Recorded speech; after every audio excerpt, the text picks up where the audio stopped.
مولا بڑا کام کیا، دین خدا کام کیا، کر نہ سکا ولا قوة الا بالله العلی العظیم۔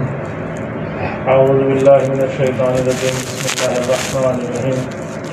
الحمد للہ رب العالمین والصلاة والسلام على سیدنا نبینا مولانا مولا الثقلین ذی الحسن والحسین ابی القاسم مصطفیٰ محمد اللهم صل على محمد وآل محمد وعلى آل الطیبین الطاہرین المعصومین المظلومین فلعنۃ اللہ علی اعدائهم اجمعین۔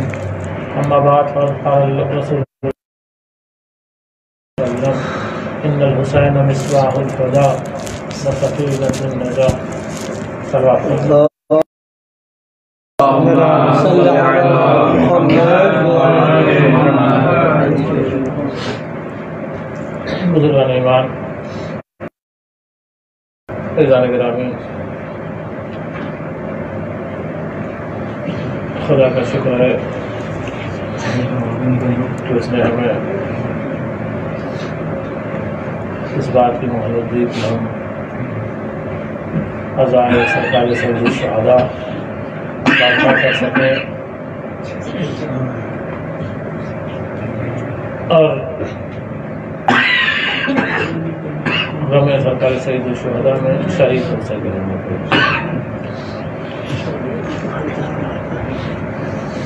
ہم اور آپ نزدیک ہو رہے ہیں، ایام قریب ہے، 40 سے ہم قریب ہو رہے ہیں کہ جس کے لیے روایات میں متعدد طریقے سے وارد ہوا ہے۔ فضیلت 40، آداب زیارت 40، احیاء 40، اور اس میں خصوصی طور پر جو مشی ہے 40 کی کہ جس سے ہم محروم ہیں اس سال، لیکن خدا کی بارگاہ میں دعا ہے کہ خدایا اسباب مہیا کر دے کہ ہم سب مشرف ہو جائیں اس زیارت سے جس کے ہم سال بھر متمنی رہتے ہیں۔ 40 کے حوالے سے ماشاءاللہ آپ سب کے سب مجھ سے زیادہ پڑھے لکھے ہیں، یہ بات ثابت ہے اور حقیقت ہے۔ بہت سے اقوال جو قرآن میں علماء فرماتے ہیں 40 کے حوالے سے جو بات کی جاتی ہے کہ 3 عدد ہیں عربی میں جسے وہ کثرت پہ دلالت کرتے ہیں، 30، 40 اور 70، اور اس میں سے جو خاص اہمیت ہے وہ 40 کو، 40 کو ایک خاص اہمیت ہے۔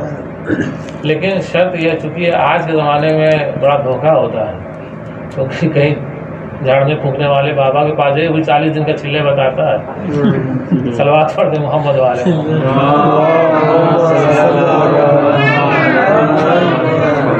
اگر یہ 40 دن کی عادت معصوم کی تو اس کا اعتبار ہے، لیکن اگر اس طرح سے لوگ بتا رہے ہیں تو اس کا کوئی اعتبار نہیں ہے۔ ورنہ روایات میں ہے، خود حضرت موسیٰ کے لیے روایت میں ہے کہ وہ 40 دن کا جو یعنی ذکر کا پورا مہینہ اور ذی الحجہ کے 10 دن پوری، بہرحال سب چیزیں آپ کی نظروں کے سامنے ہیں، مجھے اس کی طرف نہیں جانا ہے۔ شیخ مفید نے 40 کے حوالے سے ایک بات لکھی، انہوں نے لکھا کہ خدا کے 40 کی اہمیت اس لیے بھی زیادہ ہے کہ اس دن جسم اپنے سر سے ملحق ہوا ہے، یعنی خود امام کے سر کو امام کے ساتھ دفن کیا گیا اس وجہ سے۔ اور اس کے بعد جو بہت کثرت سے ذکر ہوتا ہے وہ امام عسکری کی حدیث ہے، صلوات پڑھنے میں۔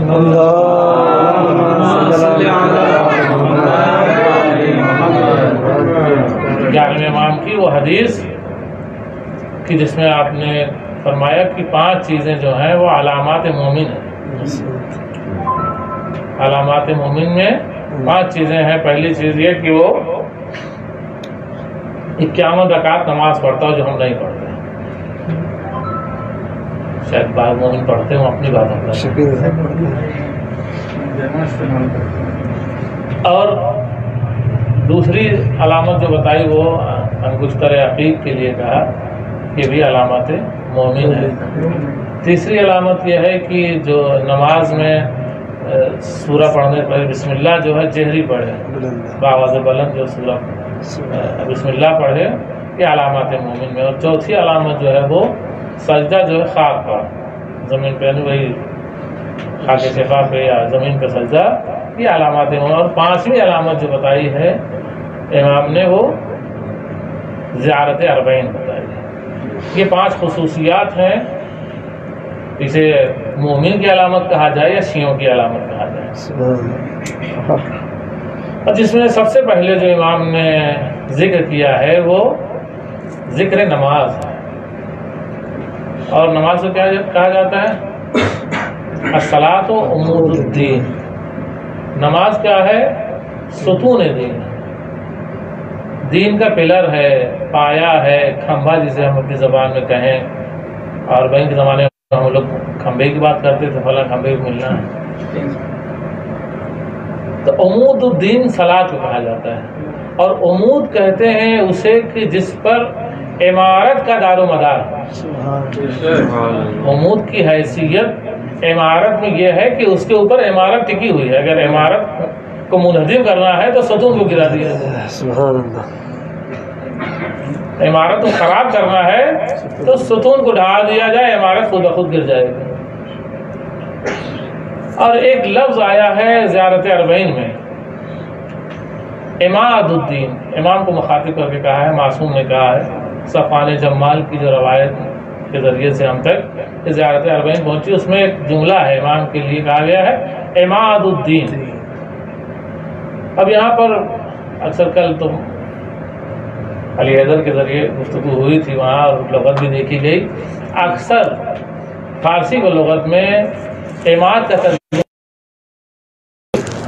جبکہ عربی گرامر میں اماد کے معنی الگ ہیں، عمود کے معنی الگ ہیں۔ دونوں دو چیزیں، ایک چیز نہیں ہے۔ اماد الگ چیز ہے اور عمود الگ چیز ہے۔ ستون کو اور اماد کہتے ہیں محافظ۔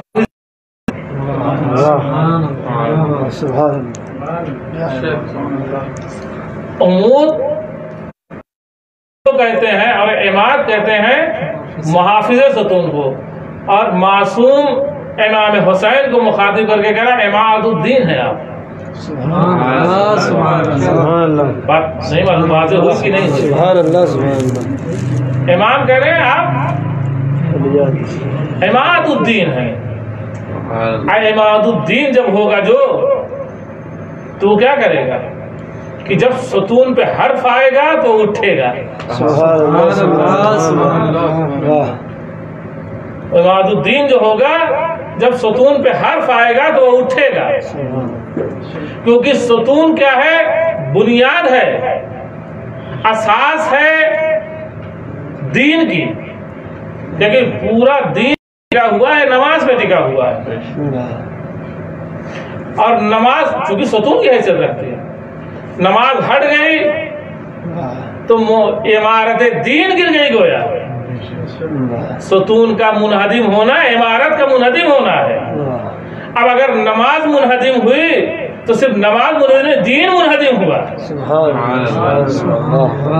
تو لہذا کوئی آئے کہ جو محافظ دین ہو، جس کے لیے ہمیں سہارا لینا پڑا زیارت اربعین کی فکر کا کہ اماد الدین کوئی ہو۔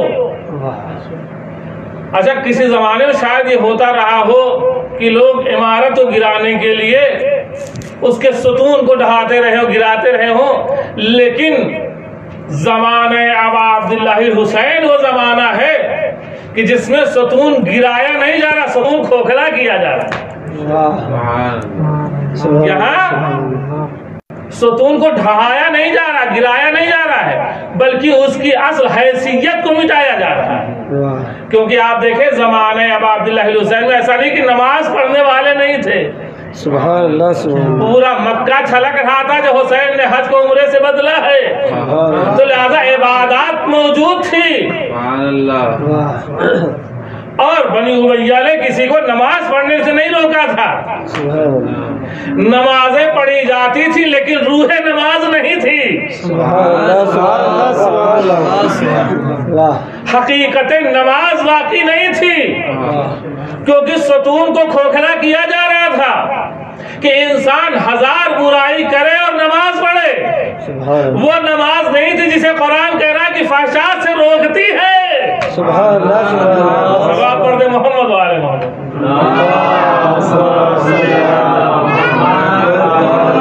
سبحان اللہ سبحان اللہ سبحان اللہ حیدری سبحان اللہ سبحان اللہ۔ اہل سنت علماء نے بھی تو یہ لکھا ہے، یزید کے لیے، ابن زیاد کے لیے یہی تو لکھا ہے کہ نماز بھی پڑھاتا تھا، شراب بھی پیتا تھا۔ آیا ستون دین باقی ہے؟ کہ نہیں، ستون دین پر حملہ ہو چکا ہے۔ اب عماد الدین اٹھے گا اور اس کی محافظت کرے گا، اور محافظت کون کرے گا؟ اس کے یہاں صرف اور صرف خلوص ہوگا۔ بے شک۔ اور خلوص کیسے پتا چلے گا؟ کہ جب قیام کرے گا تو آواز من کان باذلا،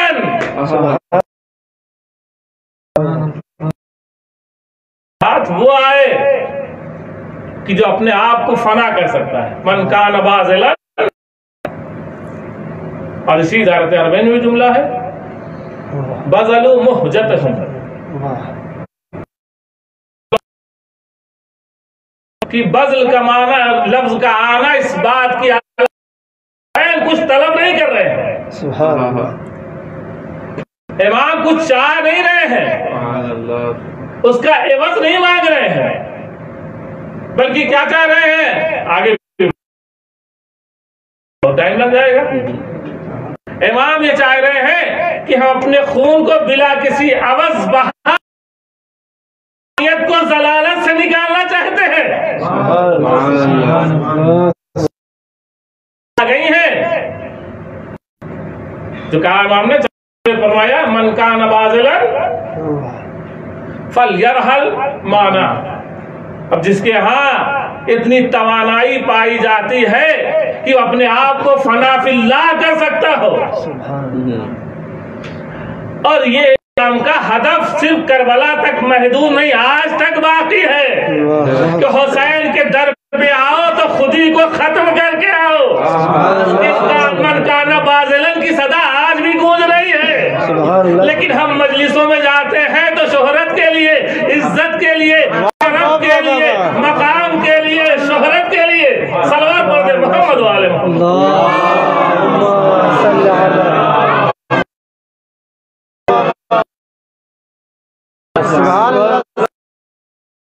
من کان باذلا، حسین کہہ رہے خودی کو ختم کر دو، اور جب خودی کو ختم کرو گے تو کسی بھی قبیلے اور مسلک اور منطقے سے تعلق تمہارا کیوں نہ ہو، آؤ ہم تمہیں صاحب کرامت بنا دیں گے۔ بلکہ اس سے آگے بڑھ کر ایک جملہ کہہ دوں کہ حسین یہ کہہ رہے ہیں کہ اگر خودی کو ختم کر کے ہمارے در پہ آؤ گے، غلام بن کے آؤ گے، ہم آقا بنا دیں گے۔ اور آپ ہوگی کہ میں نے اس سے پہلے عرض کیا تھا مجلس میں، کس حیثیت ایسی جو خودی کو ختم، اپنے آپ کو فنا کر دے گا حسین میں، اس کی حیثیت یہ ہوگی کہ جب مصحف ناطق اس کے قبر کے قریب جائے گا، السلام علیکم یا انصار دین اللہ،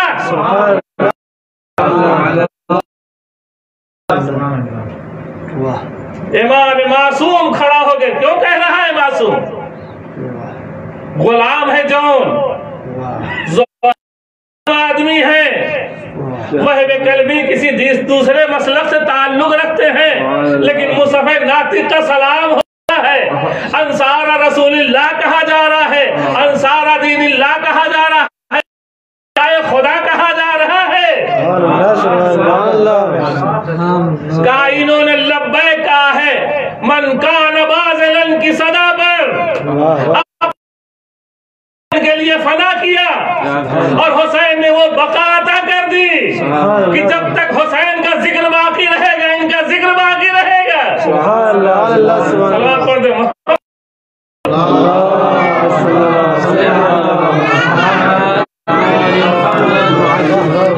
سبحان اللہ سبحان اللہ حسین کی اپنے آپ کو فنا کیا اور فنا کی اس منزل میں آئے. ہم نے اپنے آپ کو فنا کیا اور فنا کے اس منزل میں آئے کہ اب جسم سے خون سار اللہ بن گیا. اور اس سار اللہ کی کیفیت اس کیفیت علماء نے تعبیر کی ہے جو کیفیت حضرت آدم کے اندر خدا کہ جب تک روح نہیں تھی جسم میں جسم بیکار تھا. لہذا جب حسین کا خون گرا ہے اب یہ خون سار اللہ ہے. اللہ کیوں بنا خون؟ کیا یہ اسی صدا کی بنیاد پر کہ جو حسین فرما رہے تھے کہ اپنے آپ کو فنا کر لو. کیونکہ امام حسین اپنے اس بیان کے ذریعے یہ پیغام دے رہے ہیں دیکھو ہم بھیڑ نہیں جمع کرنا چاہتے, ہمیں افراد نہیں چاہیے, ہمیں وہ چاہیے جو اپنے آپ کو فنا کر سکتا ہو. کیونکہ وہاں جمع کی جاتی ہے جہاں اقتدار کی جنگ ہوتی ہے. حسین کی جنگ اقتدار کی جنگ ہے. صلوات پڑھتے محمد و آل محمد.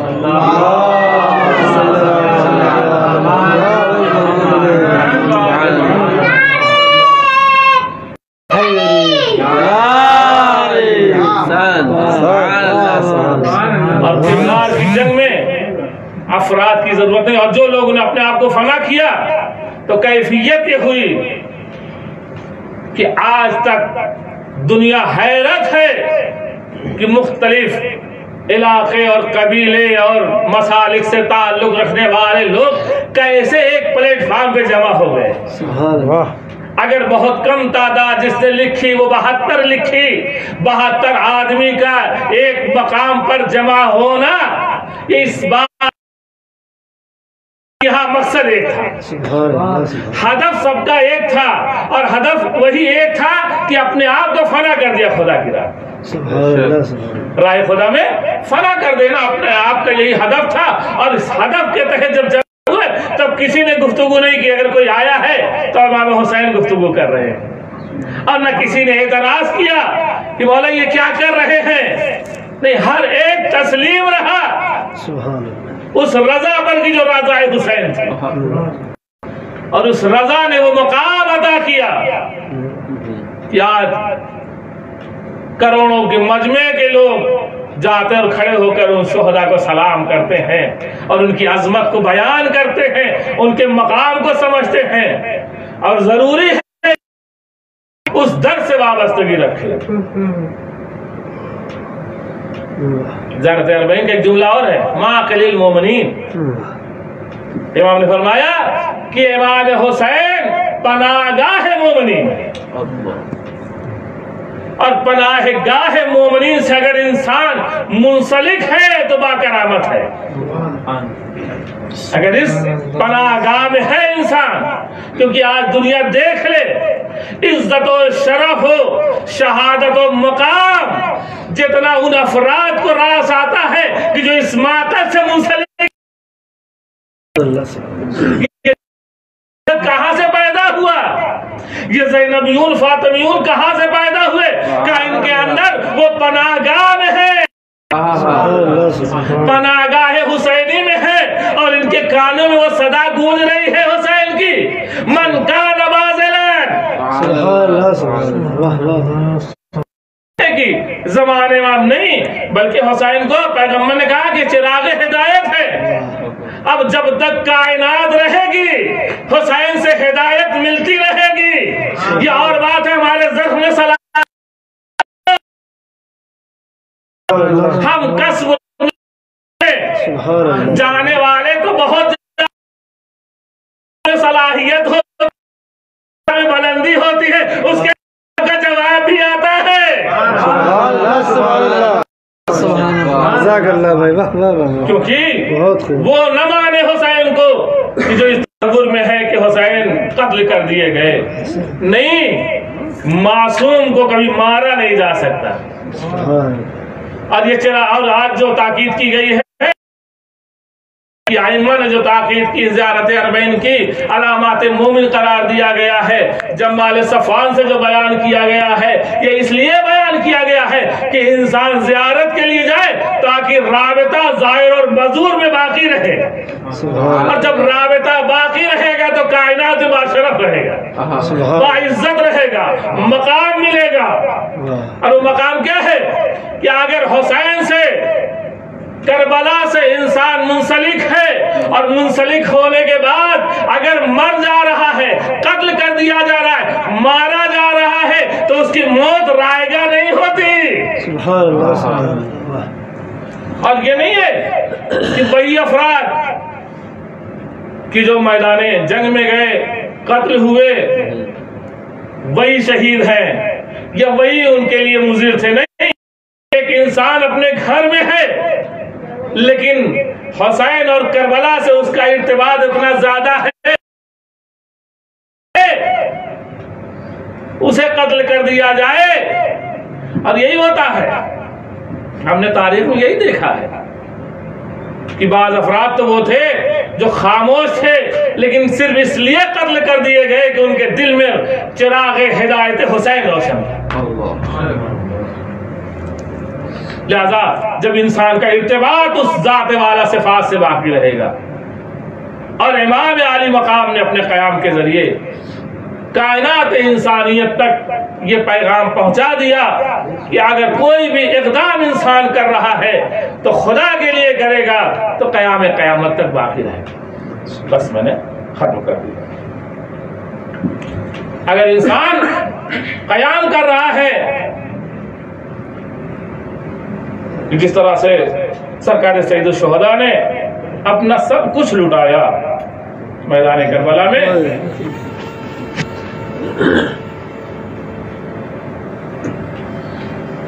بیٹے، بھتیجے، بھانجے، عباس جیسے بھائی کی شہادت، اکبر جیسے بیٹے کی شہادت،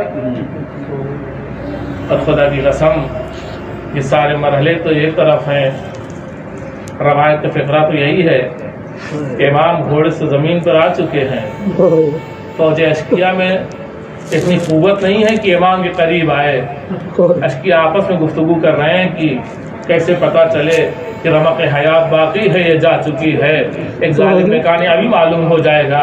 قریب آیا امام کے، کہا اپنے گھوڑوں کو خیموں کی طرف موڑ دو، لوٹ لو ان خیام کو۔ یہ سننا تھا، جسم کی ساری قوت کو یکجا کر لیا مظلوم نے، اور مخاطب ہو کر کہا آل سفیان کے پیروکار، اگر تمہارے اندر غیرت نہیں باقی ہے تو آؤ، ابھی میں حسین زندہ ہوں، لڑنا ہے تو مجھ سے لڑو، جنگ کرنا حریم رسول ہے۔ لیکن روایت یہی کہتی ہے کہ لوٹ لیا گیا ان خیام کو، وہ سیدانیاں کہ جن کو سورج نے بھی نہ دیکھا تھا، وہ شام کا بازار تھا، منادی ندا دے رہا تھا، آزادہ رہیا کیا وہ ہے کہ اہل بیت اطہار شام میں مقید کیے گئے ہیں۔ رات کی تاریکی ہے کہ زندان شام سے رونے کی صدا بلند ہوئی، اس قدر صدا میں درد تھا، گریے میں درد تھا کہ یزید اپنے محل میں بے چین ہوا، سو نہ سکا۔ اس نے خبر معلوم کی، کیا ہوا؟ کہا کہ حسین کی 3 سالہ بچی اپنے باپ کو معصوم سی بچی نے اپنے باپ کو خواب میں دیکھا ہے۔ پھر سنت الظالم نے امام حسین کے سر کو زندان میں بھیج دیا۔ بچی ابھی بابا کو یاد کر کے روئی رہی تھی کہ جیسے ہی باپ کے سر کو دیکھا، ارے سکینہ نے اپنے کرتے کا جلا ہوا دامن پہنایا، باپ کے سر کو آغوش میں لیا اور آغوش میں لے کے رخسارے میں رخسارے کو رکھ دیا۔ بابا آپ کی شہادت کے بعد گوشوارے چینے میں بیان کرتے کرتے ثانیہ زہرا نشانہ ارے بیوی آنوے غربت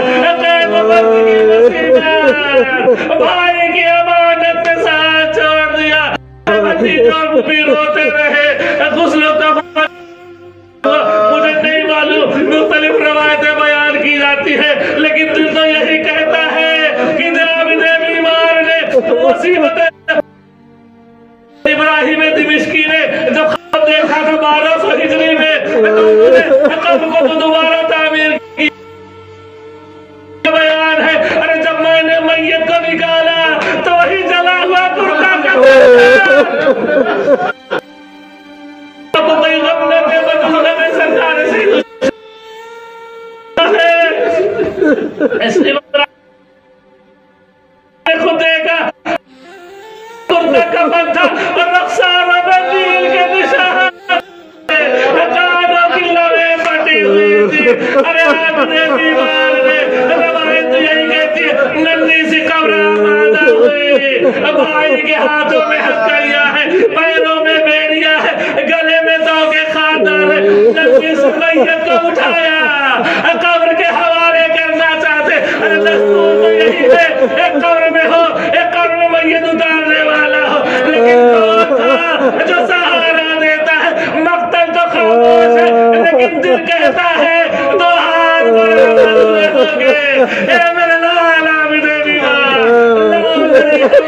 میرے حوالے کر دو ارے سراد باپ نے کہا بابا امانت جب لی تھی تو سالم تھی لیکن امانت جا رہی ہے رخسار و بدیل ہے لمیں پٹی ہوئی ہے کرتا جلا ہوا ہے آثار یتیمی زخم